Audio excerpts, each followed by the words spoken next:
More than 30 years on the inside at Ford Motor Company, coupled with 45 years as a journalist, has given Gerry Conover a different perspective on what it makes for value on each side of the communication scrimmage line. And he's my guest on episode 135 of Tales from the Beat, where we look at news and PR from both sides of that scrimmage line. I'm Ed Garsten, and hi, Gerry. Thank you for being with us. Hi, Ed. Thanks very much for having me. I was looking forward to this for quite a while. Well, so have I. We've been texting and messaging and seen each other in all sorts of written things, but never actually talked to each other before. So this is pretty cool.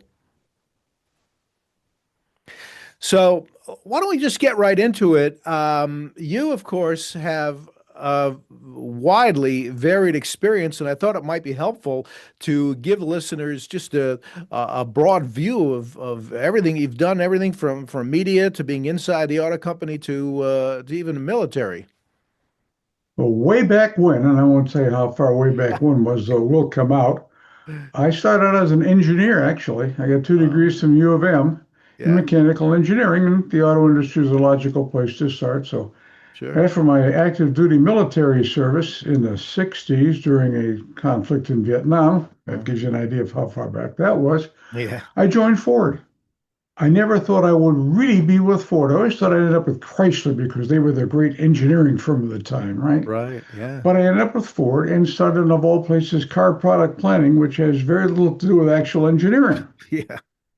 And over the course of those 30 odd years, made my way through the product development piece, through manufacturing. I spent some time in the technical affairs and ended up in corporate strategy. I retired from there in 2002 and Hmm. had been writing at Ford for probably 20 years. Yeah. One of my additional duties in one of the offices I was at was to edit and publish the Ford Technical publication. We had a magazine that Yeah. came out quarterly. Yeah. And that's when I learned that there's more to writing than those cold paragraphs that Hmm. ended up in company white papers. Sure. Now we're telling a story. And Yeah. that's very, very different. And it took some time to learn how to do that, but with some good tutelage from some folks Yeah. who I got to know very well, I learned the business.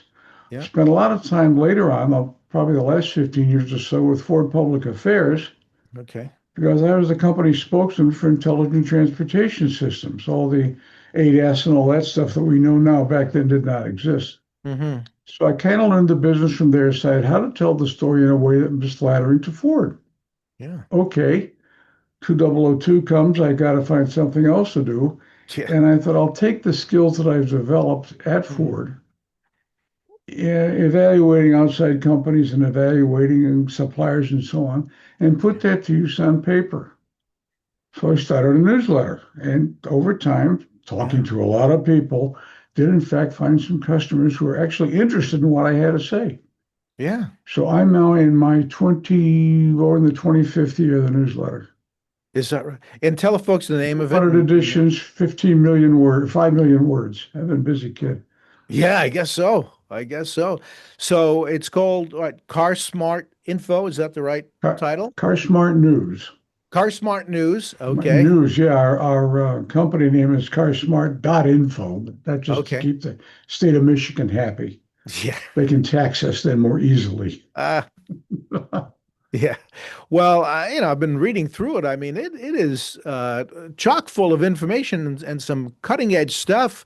Why don't we just get into what are you seeing? I mean, what are some of the hot issues in the industry, and then we'll get into the coverage and the dynamics with the PR people and all that. But what are some of the hot issues that you're looking at right now? Hey, you knew when you got up this morning and looked at the front page of your newspaper, either electronic or paper, it's Yeah. all about the oil. Yeah. My take on the whole oil business is yes, there is a conflagration going on in the Middle East, Hmm. and yes, it's going to impact some oil, Yeah. and no, it's probably not going to have a large effect on the United States for the Oh, following reasons. okay. The U.S. is a net exporter of energy. Hmm.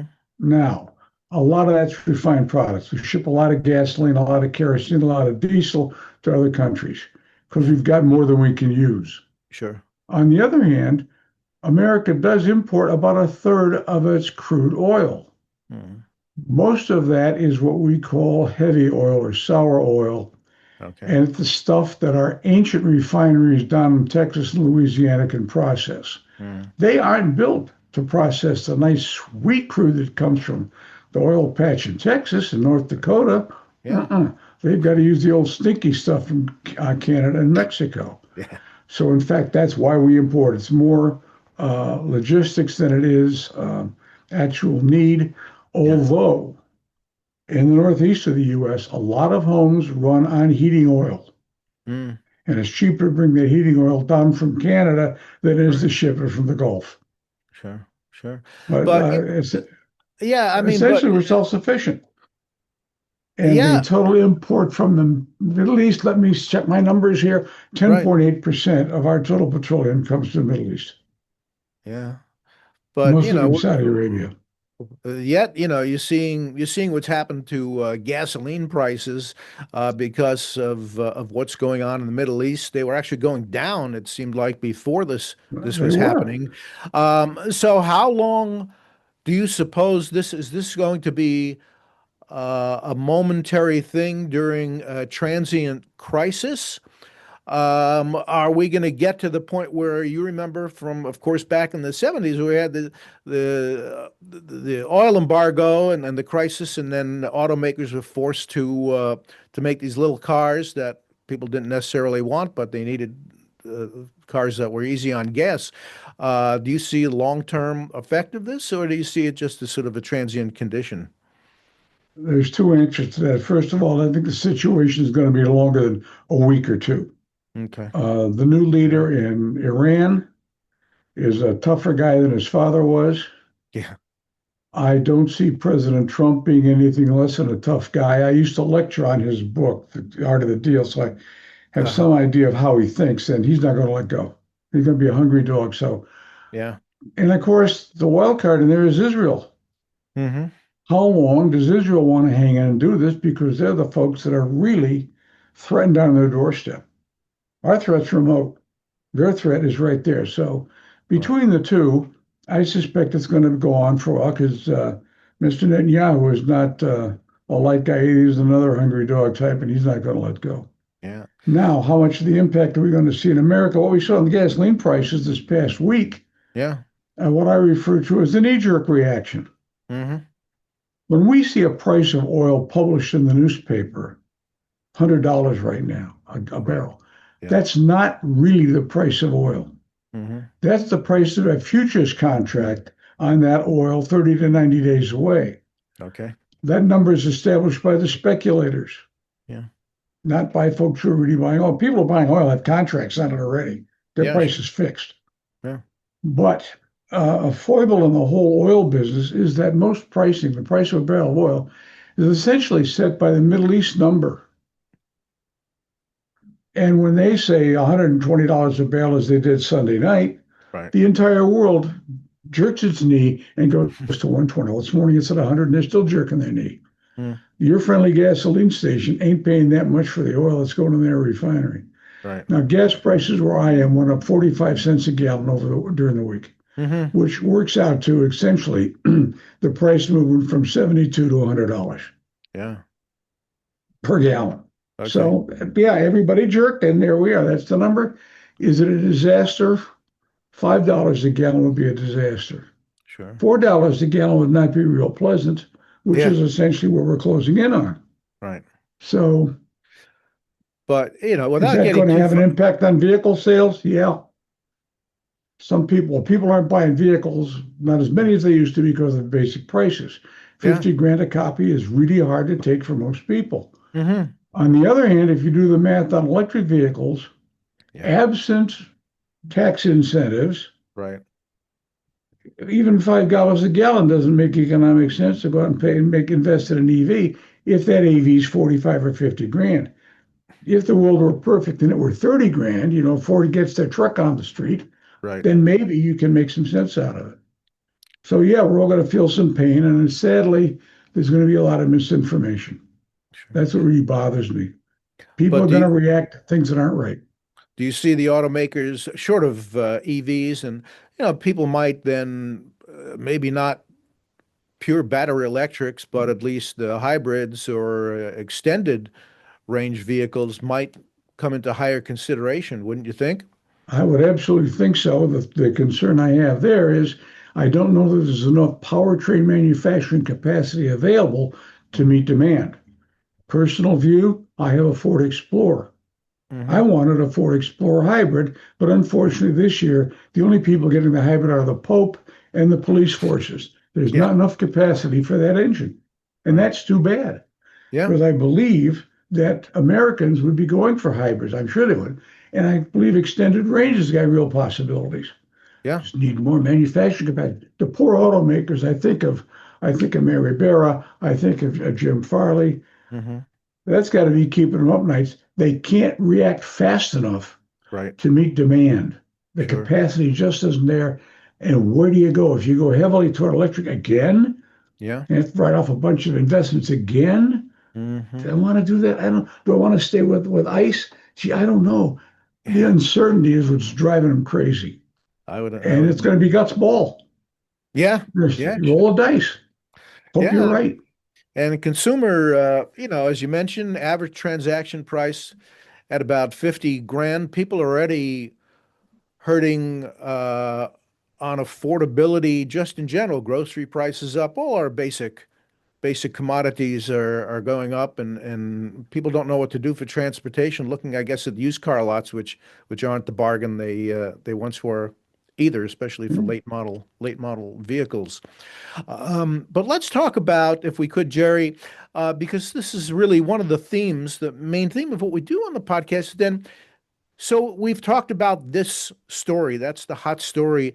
How would you judge how the story is being told in the media in a fair way, in an objective way, or is the telling of the story as polarized as the politics of it? We're going to make a lot of unhappy people out there right now. Okay. Many of our colleagues Yeah. aren't going to like what I'm going to say. No, say. Many of our journalist friends Hmm. are trained in journalism, Yes. an honorable profession with centuries of history behind it. Hmm. And when it comes to dealing with facts in specialties that are foreign to that, unless a reporter runs that beat constantly, and we know people who concentrate on Ford, concentrate on GM, concentrate on the oil industry, concentrate on energy. These people have developed enough expertise where they can give a fair and honest report. Mainstream media folks don't have that expertise. Now, some Hmm. newspapers who we know well Yeah. have alliances with companies like Reuters and Bloomberg that do Hmm. have the experts that report in those areas over and over again Yeah. and can seek advice there. Hmm. The smart reporter seeks advice before writing the words. Right. Now, how much heat they get from their editors, and we all know what that's like. You got Hmm. 30 minutes to get a story out. Yeah. Yeah, you haven't got time for research. You got to get fast. It's very, very hard on mainstream media. What I'm seeing, and you brought the point up, I am seeing some political polarization. Yeah. Some people are writing with their emotions rather than with their heads, and sadly, that affects how some of the reporting is showing up. The stuff I read is pretty much informed by the Reuters and Bloombergs and the experts in the field, so I feel Hmm. comfortable with what they're saying. Yeah. But I get nervous when I look at I don't I'll say it. New York Times bothers me. Yeah. The reporting is highly politicized, and we've all been in New York. We've all worked there. We Yeah. know what that's like. It's hard, and you have to play to the market. And the market for New York media is different from the market for Detroit media, Oh, sure. different from the market for Des Moines, Iowa media. Yeah. And we hope that the folks who are writing there are taking the time to understand the facts and reporting them accurately. Stick to the facts, please, not to the politics. Politics will take care of themselves. Don't worry Yeah. about that. But it happens where I see a dynamic. Now, I worked at CNN in the 80s and 90s. And it was great because they went right down the middle. And I used to get calls from Democrats saying you're too Republican, and Republicans saying you're too Democrat, which meant we were probably we were probably down the middle, and that was good. And now, isn't it true, Gerry, that so many people now, when you see the Foxes and the MSN and what they call MS now, whatever it's called, where people are just looking for echo chambers of their points of view and not necessarily seeking objective news. Would you say that's true, or am I overstating it? No, I sense that you're correct in that people are going to ally with sources with which they are comfortable. And over the last several election cycles, the voting public has become much more polarized. And we see that one of the sources I use for that is Pew Research, Hmm. who managed to keep their nose fairly clean. And as they research and they divide their various questions by political parties, the polarization is extreme. I was looking at one question, which I won't get into now because it would Yeah. be polarizing. In their research, 80% of the Republicans favored a thing, and Yeah. only 20% of Democrats favored it. Hmm. And it always shows up like that. And that's bothersome because those are the people that shout loudly. Yeah. A great majority of, I'll say a majority of Americans have become independent. They're neutral to it. I re-registered as an independent because I just couldn't tolerate some of the party stuff I was seeing. Yeah. Sure. So when we look at that, we wonder what's happening to that middle ground. How are they absorbing their news? I mean, traditional news sources like radio, TV, and Right. newspapers are fine, Hmm. but more and more folks are absorbing news from the internet, Yes. from assorted platforms that may or may not be well informed or even neutral. And that concerns me that people may be getting more and more misinformation. I have a slogan: it's better to be uninformed than ill-informed. Yeah. Yeah, don't make a mistake based on bad facts. Sure. Now you see, though, and this is, I think, goes in with what you're saying, is that you look at enrollment in journalism schools today, and enrollment is way down because people in this day and age say, "Well, I start a website, I get online, and I can write what I want, and bam, I'm a journalist now." Um, Now, maybe it's because of my vintage, but this scares me that um, I'll call them trained journalists in the profession of journalism and the ethics of journalism uh, isn't there anymore, is that you're losing those types of people that are writing purported news that people are depending upon. And I'm just wondering, Gerry, your concerns, or if you're scared about this, about is this an old-fashioned thought about trained journalists who stick to the ethics and practices of journalism, or should it just be laissez-faire and you take the information you want and then you make your own judgments about it? The fact that journalists, professional journalists, do in fact adhere to a code of ethics is vital Yeah. to the provision of news and information. Yeah. The folks that are writing casually Hmm. are writing opinion. Yeah. And that's fine. This is America. Have your opinion. You want to share it, share it. Yeah. Folks should understand it's an opinion, Hmm. not reportage. Right. Reporters are supposed to report facts and interpret those facts Yes. in a fair and equitable way. Hmm. And it's harder and harder to convince even the professional journalists to do it because, as we mentioned earlier, Yeah. some of our treasured historic news origins are becoming politicized themselves. Yes. And Yes. more opinion creeps into what we think of as reporters. So it's very, very hard. A consumer of news should be critical Hmm. about where they're getting it. And as you Yes. pointed out earlier, a lot of people are getting it from politicized sources, Yeah. and for good or bad, they like it. Yeah. I don't know if that's Yeah. good Yeah. They want to because be.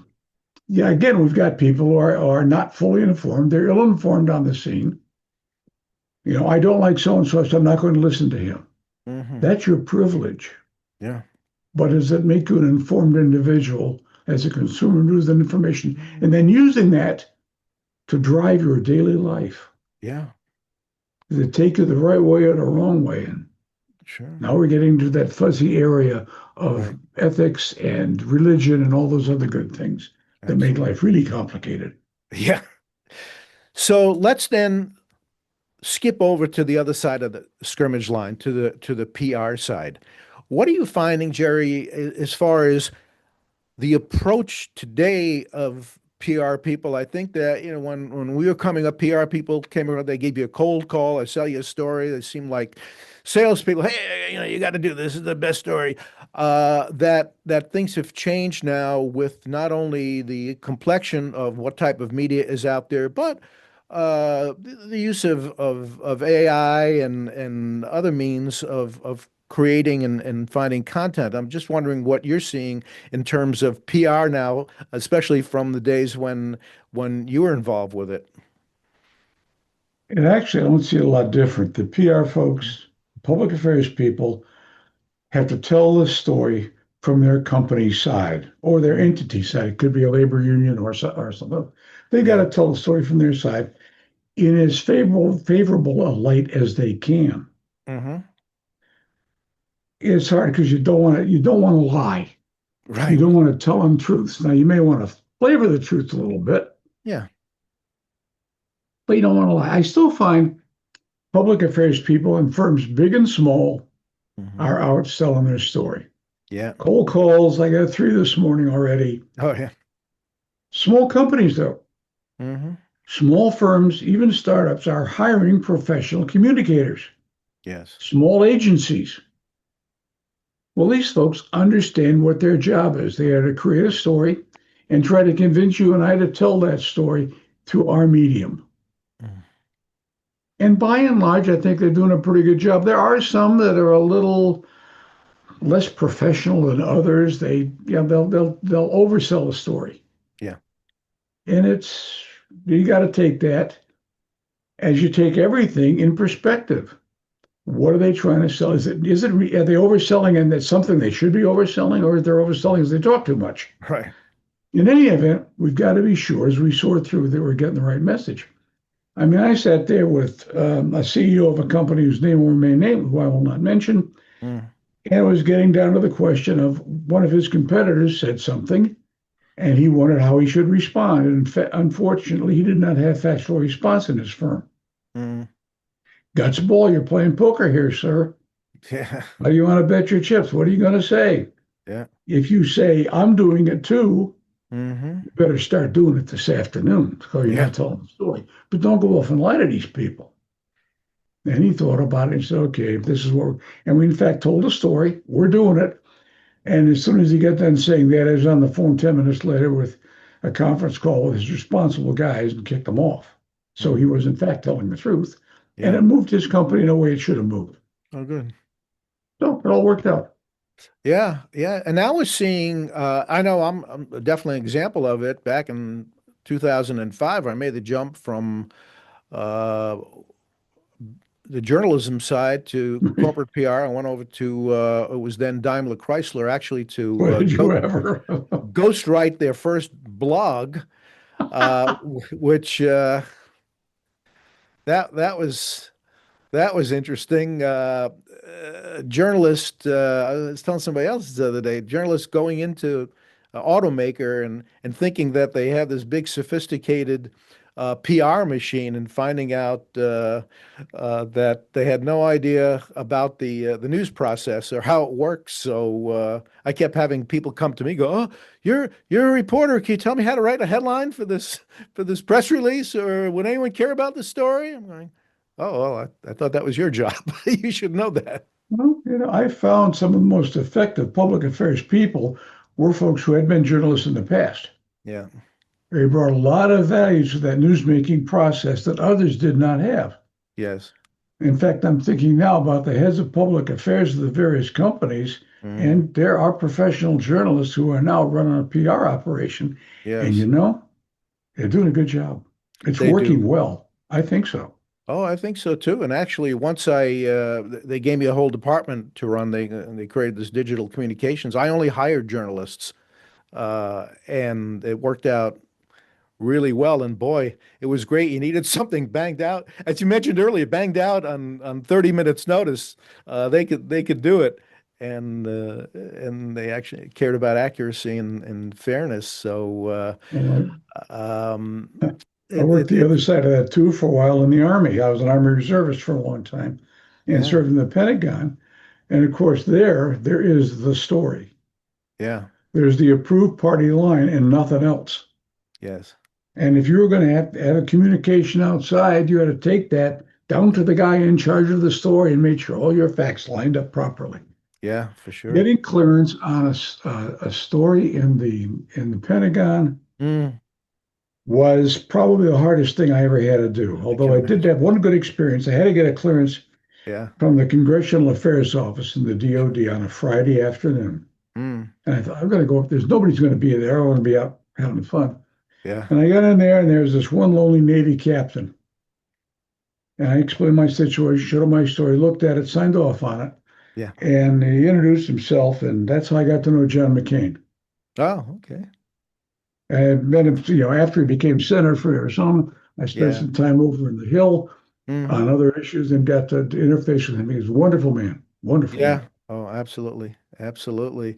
It's funny when you make the jump over from journalism to PR. I made I made the mistake shortly after I started working at Chrysler where there was a scrum with an executive and I asked a question thinking I could use it in the blog and the guy actually spilled some news and my boss pulled me to the side. He goes, "What did you do?" I said, "Well, I got a great new lead for this blog post." He goes, "Don't you ever make news again." That's Don't ever do that again. I go, "Oh, okay." Well, it's too bad you weren't doing it with FCA because Yeah. Sergio Marchione was a loose cannon when it came to news. Yes. Well, You could not, I that man spent went, I I loved spent a lot interviewing of him because you never know what he was going to say. no, no, not at all. I spent a lot of time with him. Believe me, there was there was He's great. he was wonderful. He was In Carlos wonderful. Ghosn. Yes. All right. Well, Gerry Conover, thank you so much. Why don't you tell the folks again the name of the newsletter and how they can subscribe? Well, my newsletter is called Car Smart News. Okay. If anybody's interested in subscribing, I warn you of this. We Yeah. only offer enterprise subscriptions. Okay.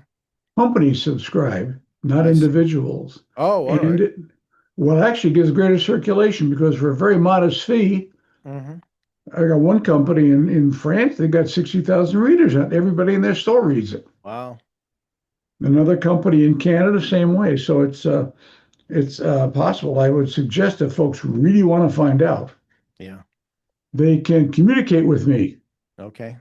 at Gerry Yeah. at carsmartnews.com. All right. We'll put that up on the screen so folks can see that. And Thank you. Gerry, it's wonderful to finally talk to you at Great to talk last. to you. I'm looking forward to seeing you real face to face probably later on in the year. I hope so. I hope so. That would be wonderful. So thank you so much. Everyone, thank you for watching, listening to this episode of Tales from the Beat. I'm Ed Garsten, and I'll be back soon with more tales. Take care.